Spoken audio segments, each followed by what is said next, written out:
This is exciting and frightening and all the things, but y'all, the good girl has to die. She has to die. We're going to funeralize her today, and she has to die so the authentic woman can be born. It's been windy, so my fur want to be seen. It's all over the place. But even as I got ready to share about this today, I was, whew, I was like, woo, this is still a place that I'm moving through and maybe moving through. I'm sure there will still be vestiges of it remains as I get older and older and older. So I thought about two things today when I thought about laying the good girl to rest.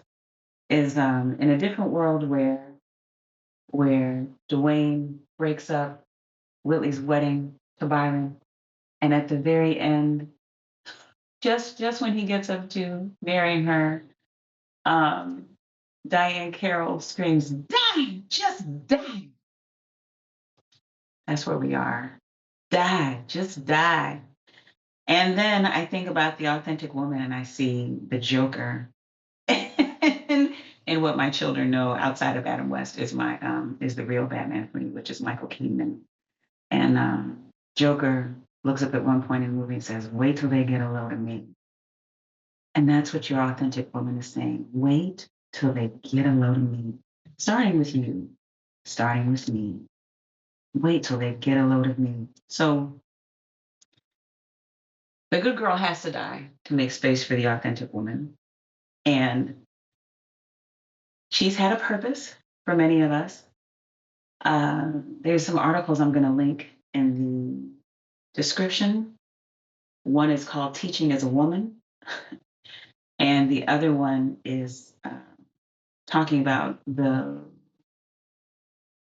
load that was placed on women. It's already a societal load, but the load that has been placed on women, especially when COVID came up, trying to balance working from home, caring for children, schooling children, caring for family, all those things.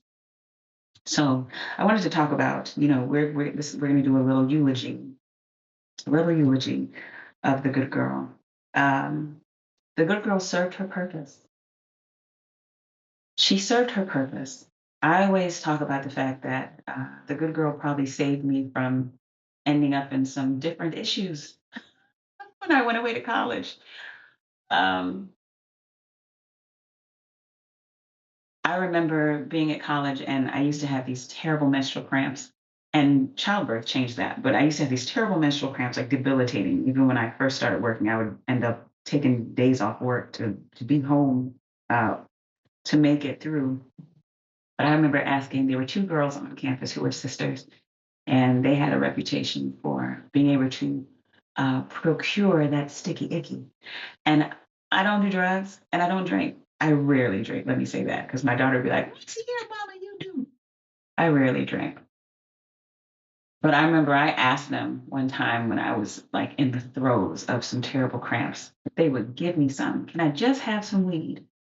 And they're like, "No, we refuse." This is exactly what they said to me. "We refuse to be responsible for Adia having gotten on weed." Like they did not want to be connected to me receiving anything illicit from them and what other people would think about them giving the good girl the bad thing. So I'm sure it protected me from things like that. Um, but she's a survival strategy is the other thing that the good girl is. And so this is where we mourn for her. Um, she's not a full person. She is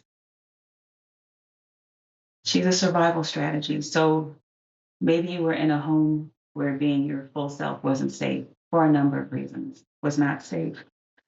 Um, Maybe in your community, being your full self wasn't safe. And certainly in society, if you're a woman and if you're a Black woman, being your full, authentic self, not only is it not safe, but it is also not beneficial to many of the people around you, men and women. So when I think about how my good girl has served for me, I remember being young, and if you, my elementary I think I've mentioned this once. My elementary report cards talked about how much I used to talk. She talks to everybody. Uh, Not that I was in trouble for being bad, but being very chatty. And so at some point, part of being a good girl was quieting down. I was raised in, excuse me, again in the church, in the Black church. And so there's a virtuous woman. There's an entire book in Proverbs that talks about the virtuous woman. And for much of that book, what makes her virtuous is her value to everyone else. It's her value to her children, to her husband, to her community. And while all of these things are beautiful, there's nothing that mentions what of the virtuous woman is good for her, what of her is of service to her. So there are things like that. It being a good, virtuous woman. I'm a girl from the burbs. So when you're a black girl from the burbs, every black girl hears this. But when you're a black girl from the burbs, you don't want to be that loud black girl. You don't want to be that angry black girl. You don't want to be, whatever terrible stereotype is being attributed to black women. You have to be different. And I remember being a little girl and wanting beads in my hair. This is something I'll probably repeat, wanting beads in my hair because I love the sound, clickety clack, clickety clack. And my mother, out of concern that it would be thought low class, would not let me have beads. And so, when I became an adult, I put beads in my girl's hair all the time. I love the sound. I could hear them coming through the house. But all of those things, don't be too loud. Don't be too this. Don't be too this. Be a good girl. And then, of course, when I got older and it was time to start looking for suitors, I remember hearing my aunt. She ushered me away from being too honest with a man because she was concerned that it would stop me from getting married. Um, be a good girl. Be a quiet girl. Be a useful girl. Be a helpful girl. Be all of those things. And although there are places where she was useful, she's also stunted. She's forced to be small. She's not allowed to expand. And she ends up in a prison of her own making because being good is always determined by someone outside of you. It's not your determination. It is someone else giving you a good label because you are this, because you're such a good wife, and you're such a good mother, and this all includes their list of what that is. And the good girl, um, she doesn't challenge, she doesn't cause difficulty, she follows well, she follows directions well. Um, but in order to welcome the authentic woman, she got to die. She got to die, and we got to let her rest. And she deserves to rest. Like she deserves to just lay down. She deserves to lay down. The authentic woman cannot occupy the space where the good girl is sitting. Good girl is often not allowed autonomy. She's not allowed to say what she really needs or wants. But the authentic woman knows in spades what she needs and what she wants. So we're gonna take a couple breaths, and you want to let me know in the comments if the videos where we're doing breath work and yoga is helpful. I can't promise it would happen every video, but I will certainly work it into many videos. I want you to take in a deep breath through your nose, exhale out of your mouth. Two more into your nose, exhale out of your mouth. Inhale through your nose, exhale out of your mouth. And I'm doing that because I would like you to really think about it. Think about where the good girl has been of service. Think about where she has not been of service to you. It's going to hurt to let her go. It is going to hurt to let her go. There is fear. Who am I if I'm not this? Who am I if I'm not of service to other people? Who am I if people are not pleased with who I am? Does that change my goodness? Does that change my value? So there's fear and there's loss. I've noticed that the more I claim my autonomy and the more that I stand up for me and what I truly need, it means that I'm no longer putting other people's needs in front of me. It means that I am no longer self abandoning. It means that I am no longer saying, oh, you all will be okay. And then licking my own wounds after everyone else has taken. It means I will no longer set myself on fire so other people can feel warmth.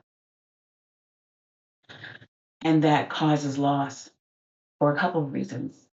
The people who have depended on you, self sacrificing, self abandoning, not hearing yourself only so that their voices are louder inside of you than your own, will have trouble because you are no longer utilitarian for them. You are no longer a tool that they can use to buoy their own self, to make themselves feel better. The other thing is when you stand up and say, I'm going to let the good girl rest, but I'm going to let the authentic woman stand up and enjoy her life. Other women who have been trained to be good girls and good women will resist and challenge what you are doing because they've been trained just like you have to be a good girl. And when you change and flip the script and change the program, there's a fear for them, a loss for them, a how dare you for them, a calling out to a part in them where it's like, God, I need to do the same thing, but it's not always rewarded. So it's easier to try and shepherd you back into being good than it is to marvel at your expansion as an authentic woman and for them to do the same alongside you. There's a saying that well behaved women rarely make history. And so, I don't know if history books is what I'm looking for, but I do know that well behaved women have a difficulty in breaking generational curses, in creating examples for their children, both male and female, of what it looks like to be loved as an authentic woman, to love as an authentic woman, to be in community as an authentic woman. A well behaved, good girl will follow a program she did not write and will not be able to present those standing alongside her and those coming behind her with a different model, with a new model. Because as every authentic woman comes forward, the world advances, our communities advance, our families advance. So, one of the other things is that regret that you didn't let the good girl rest sooner, that you didn't let the authentic woman stand up sooner, because that regret is also activated by the realization that being the good girl does not protect you from people thinking ill of you, from people talking about you, from people being harmful to you, being unkind to you. It's opposed to, that's the belief is I'm a good girl. Everyone else will be good and they will see my good girlishness, which I know is not a phrase or a word, but I'm gonna say that. They'll see my good girlishness and they will respond in kind. And that's often not what happens. They see the good girl and they see how easy it is to operate around her without truly considering her. So that regret and that realization are painful and they hurt. Um, but it's going to be marvelous. It's going to be marvelous on the other side to be the authentic woman because the authentic woman takes up space, like space, like I want you to wiggle your body just one good time, like just give it a good wiggle. She takes up space. If the good girl is sitting in here, from here to here, boy, that authentic woman is like, it's like unfurling wings. It is filling all the way up. It is so full that you feel like you're going to pop like a really ripe, juicy berry fruit, whatever it is. It's like it's good to the taste, it's sweet, it's delicious. That is magnificent. In addition, when the authentic woman expands, she expands without borders. She expands beyond herself because she can't help it. It ain't nothing that's being forced. You get to the point where all of those ancestors who prayed for you to make sure that you were here, to make sure that I was here, that made sacrifices, that were authentic in themselves, that they pour all of that onto you, into you, around you, and you can't help but expand beyond your borders. I know the good church women, and there's a scripture used to say, expand my territory. Well, to expand my territory, I have to take up my territory. I have to be able to say, this is mine. And if you want to give me that, I'll take it. She is she is also prepared to receive. The authentic woman knows her worth. She knows who she is. And so when the blessings come, she's not wondering, is it okay for me? Can I handle that? Is that too big for me? Is it going to worry other people that I'm being blessed in this way? Will being large make them feel small? There's a song in my head, and I don't know if the uncut version is what I want to sing, but there was a song called Funk That. Um, Man, funk that. Dun-dun-dun. Get out of my face. The authentic woman knows that if people around her shrink from her light, they're not meant to be around her. What ought to happen is that as your authentic woman expands and her light shines, that other people expand, that it's like they rub their eyes and they go, oh, is that light? Oh, that's nice. Oh, I can see. Oh, I got a light. I'm going to share my light too.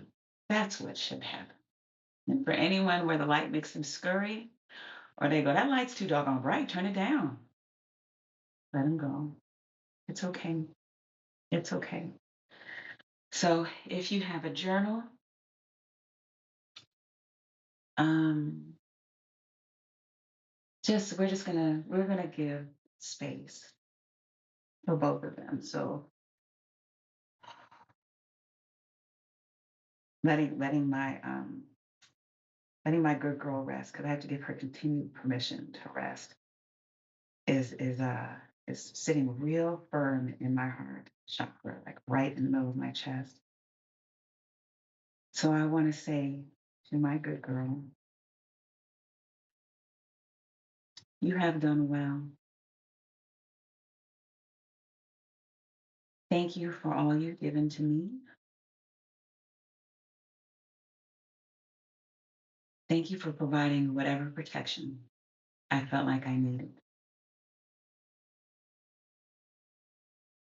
And you can rest. Again, I'm going to say to my good girl, you can rest. You can rest. I got it from here. And to my authentic woman, I want to say, wait till they get a load of us. I want to say, I'm excited for all that is coming. I am excited for all that you will be. I am excited for the joy and play that we get to be in as we move into bigger versions of us, bigger spaces that are necessary to hold us, and the expansion and the colors and the flavors and the smells and the music and the places that are coming in our authenticity. So today, I encourage you to let her rest, let the good girl rest, and let her teach the authentic woman in her resting how the authentic woman can rest and still get up and be authentic, how she can be firm without having to fight for her place. Let her go. Let the good girl go, and let the authentic woman stand up. we'll be talking about that this week. So I look forward to rapping with you tomorrow, and I'll be on the lookout. I'll be on the lookout for all those authentic women. All right. Peace, y'all.